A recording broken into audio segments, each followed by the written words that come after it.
The story of Steve Pemberton, A Chance in the World. Born into poverty and cycled in the foster system, Steve Pemberton beat the odds. His babysitter once predicted that one day he wouldn't have a chance in the world. But his tragedy turned into triumph. Here is his story. Steve Pemberton, also known as Steve Klakowitz, was born in 1967 in Bedford, Massachusetts.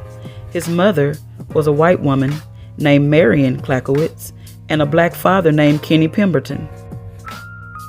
Steve does not remember much about his parents, for he was removed from his mother by social services at the age of 3 and entered into the foster care system.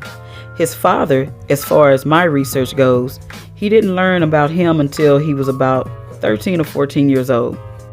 Because of this, Stephen was placed in foster homes with cruel families and neglectful conditions. This went on for 11 years with a family that treated him very unkind. While living in this home, Steve learned about who his father was, a local boxer named Kenny Pemberton. In order to know Stephen, you would have to know who Kenny Pemberton was. Steve made it a point to find out who both of his parents were, and he first started with his father. He obtained a copy of his father's death certificate after he learned that he had died. He then went to the library and looked at an archive footage on a fish lens to find the article of his death. So once he found the newspaper article, he began to search for further information on his father.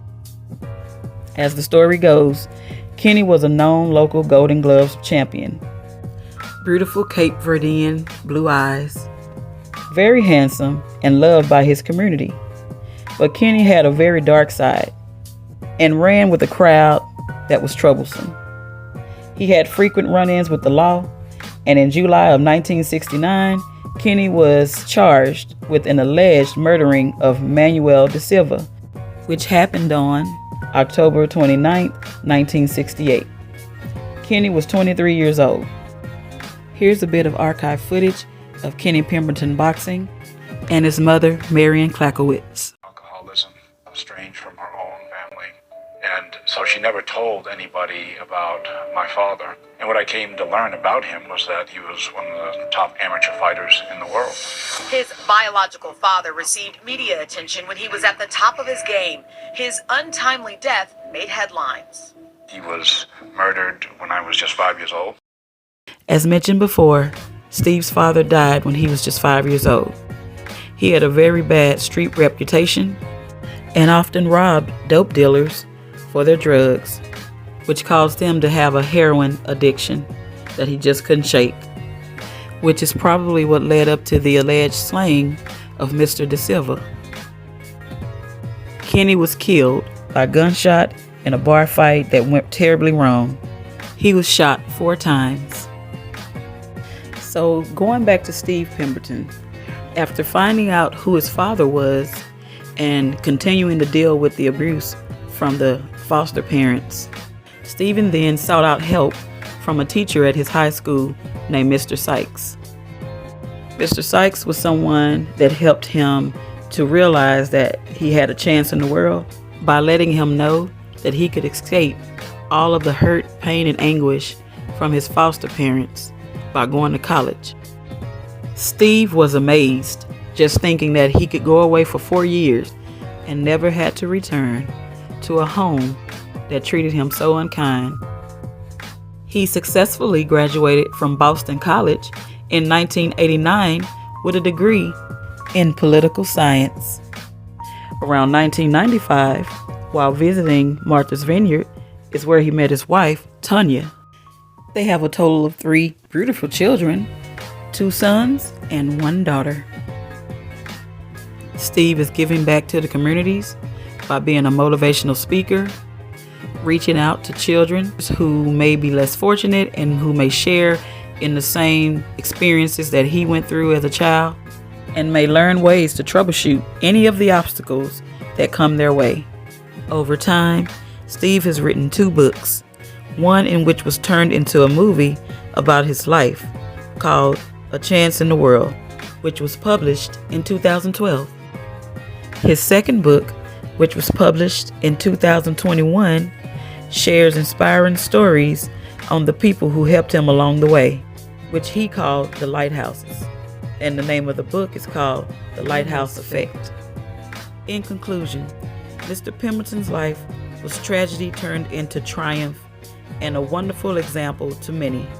He is now a successful businessman, author, and motivational speaker.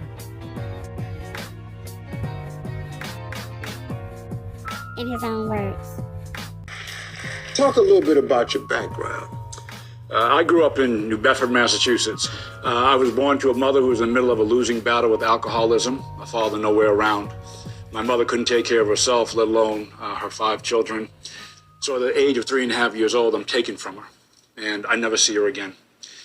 It gets worse after that, though, because the system doesn't know what to do with me. I'm an African-American boy with blue eyes, a blonde afro. How bad did it get for you? You know, it's difficult all these years later to describe what it's like waking up every day in fear of your life as a child.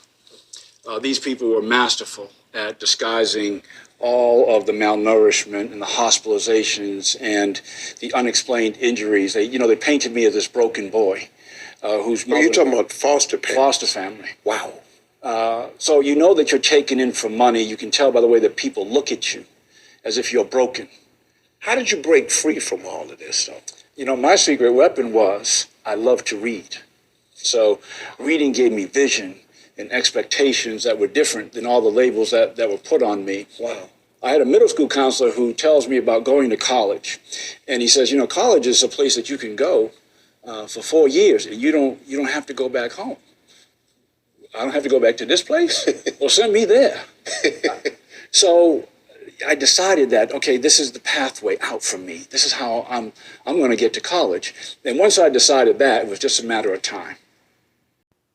If you had a childhood that put you in a situation where you felt you couldn't make it in life or you were dealing with a lot of obstacles, check out Steve Pemberton's movie, A Chance in the World, or the book. It'll definitely inspire you to do greater things. Thanks for watching.